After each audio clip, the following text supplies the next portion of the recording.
A sweet aroma is pleasing to God. Praise can bring about healing. I mean, for real. Praise can bring about deliverance. There are times when you say, and you can sit down if you want to, there are times when you see in the Bible, these are just your words of wisdom, where God would promise victory in a battle. And he would say through a prophet, by the way, the battle's not yours, it's mine. And he said what he meant and meant what he said. But then there would be something that would need to be done. If you believe me, you'll celebrate me. If you believe me, you'll boast on me.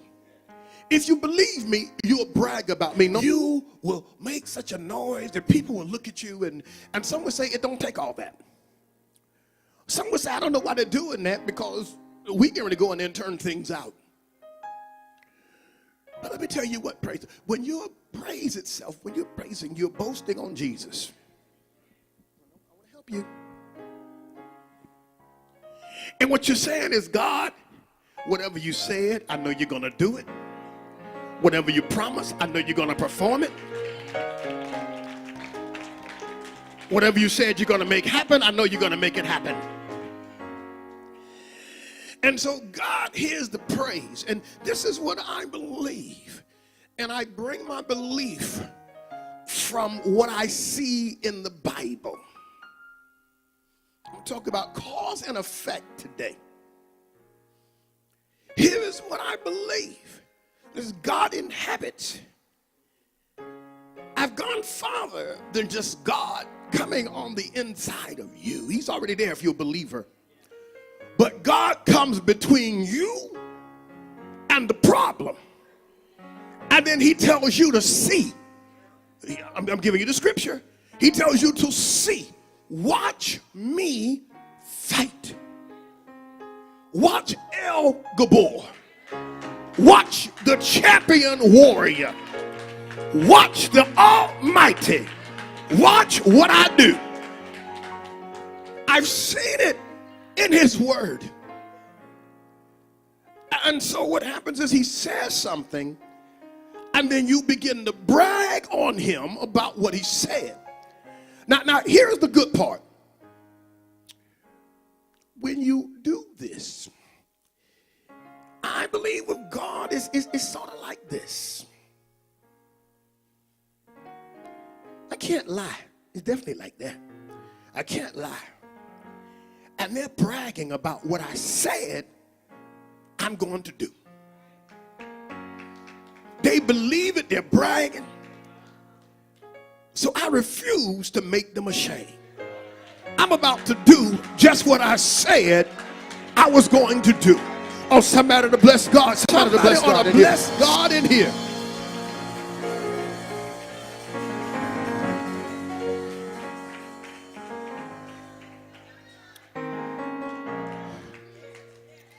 If we would learn to stand as one with God, some of the stuff that we go through we'll never have to go through. And some of the stuff we've been through, he'll deliver us so that we'll never have to go through it again. But we've got to stand as one with God. My life has to be more than I got to get my pleasure out of it. My life has to be more than I got to get me. My life has to be more than I need to give you a piece of my mind. Oh no, your life need to be, instead of giving a piece of your mind, you need to renew your mind. Are you hearing me in here? Your life need to be more about I got to get my pleasures to I've got to be pleasing to God. At his right hand are pleasures forevermore. Are you hearing me in here? Those are the things. If we line these things up, I've been looking in the Word of God.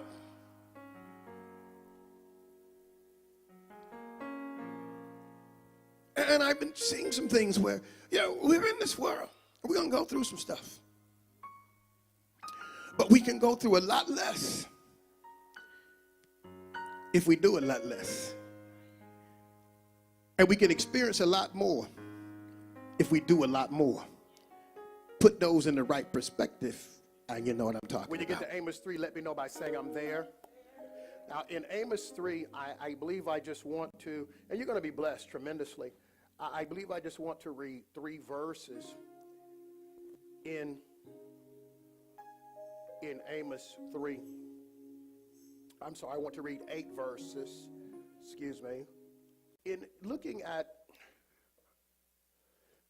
some of the events that we have transpiring today, for the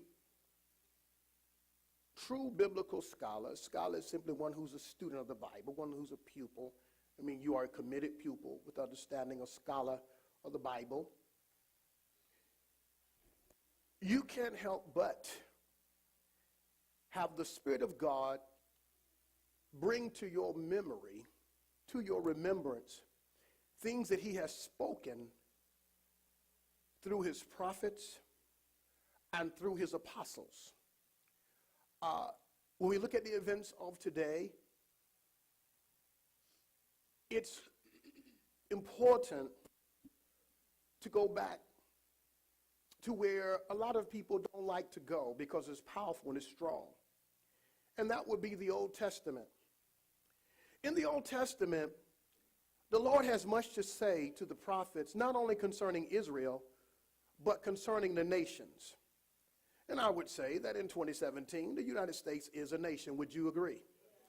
And so there's much that God says. For example, I believe he says to Jeremiah, he says that he is the one who he roots. He roots a nation out and he plucks it up. If that nation does evil, then he will pluck it up. He brings out what he'll do if that nation does good.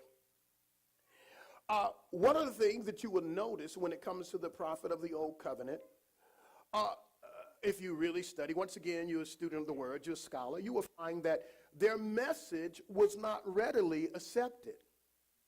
Not just by the nations, but even by a number of individuals in Israel as well.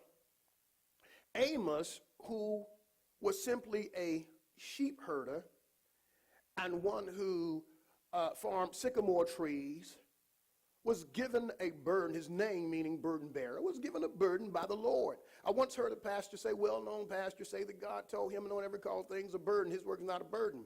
I had to question that. Because when we look in the Hebrew, when we see the burden given to, the burden has to do with the prophetic responsibility that was laid on a particular prophet. And so Amos, burden bearer, is given this burden. He is given this particular message. He is a seer. He receives what he receives through visions. And he's given this particular message not only for Israel and Judah, for at the time of his ministry, the nation was divided. You had the northern kingdom and the southern kingdom. So it was not only for Israel and Judah, but it begins with the message to the nations. Syria, Assyria, Edom, the Philistines, Philistia, all of these different areas are mentioned, and God brings out the fact that he is going to bring judgment against these nations. Some were cruel. Some sold their brothers into slavery. Some in their movement to occupy more land went into lands, and they actually cut women open who were pregnant and ripped their womb open, taking the babies out of their womb. And God promises retribution. He promises judgment. When he gets to Israel and Judah, God says something concerning them. God says, of all the nations of the world, I have known you only. Of all of the families of the earth, I have only known you. What is God saying here? I've only known you. As he said, we were introduced by name, or I watched you and you watched me. What is he saying when he says, you only have I known?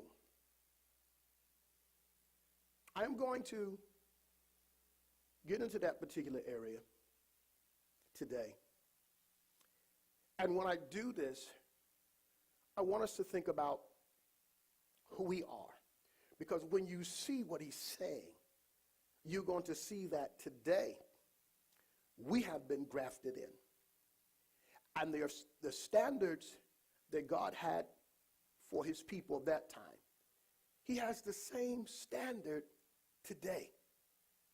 His grace causes us to live up to that standard.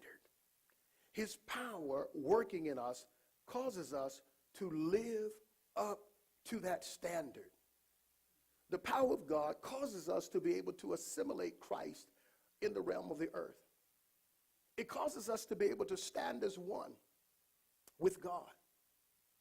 And not only that, but if that power is going to function in us, and if we are going to stand as one with God, we cannot find ourselves in the predicament that we see in the passage that I will discuss today.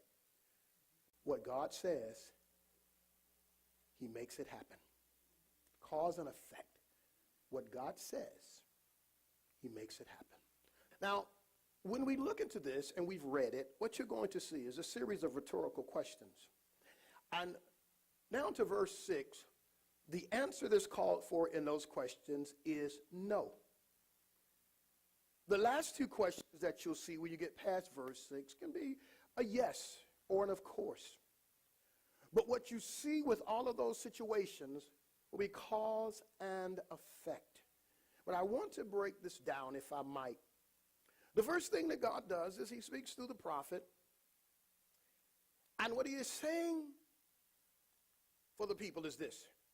Hear this, the word that the Lord has spoken against you. Listen, you Israelites. God has a message. And this message is proclaiming something against you. God has found a fault. It's for the entire clan that I brought out of Egypt. In other words, this is a message for all 12 tribes. Somebody say all 12 tribes. This is a message for all 12 tribes. Now, this ministry takes place perhaps a half a century or so before Isaiah. And I brought that out because this is going to be important. Because you can find that things can go on for decades and it's the same thing. And Isaiah says something in Isaiah 30:10 that may have had reference to what Amos is bringing out in his day. Amos is a contemporary of Hosea and Jonah. So at this time, God has several prophets that are speaking to the people concerning their sins. So he says, I have something against your whole family. I brought you forth out of the land of Egypt. And then he says something. He says, I have only known you. This word known is closely related to chosen.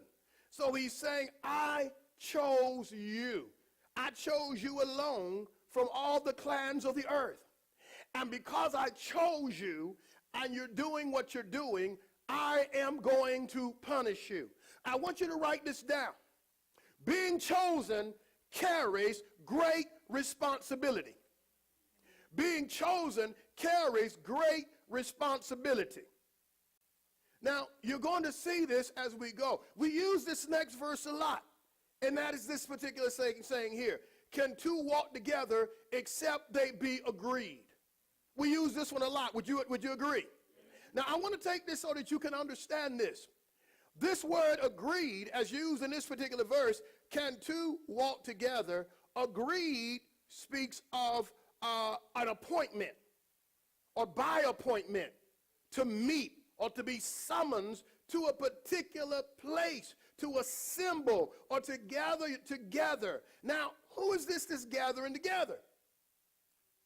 It can deal with two people when they're about to marry. Can two actually walk together? Can two actually come together? Can two proceed unless they have appointment? Can they proceed likewise? Can they proceed in unity unless they have agreed to something?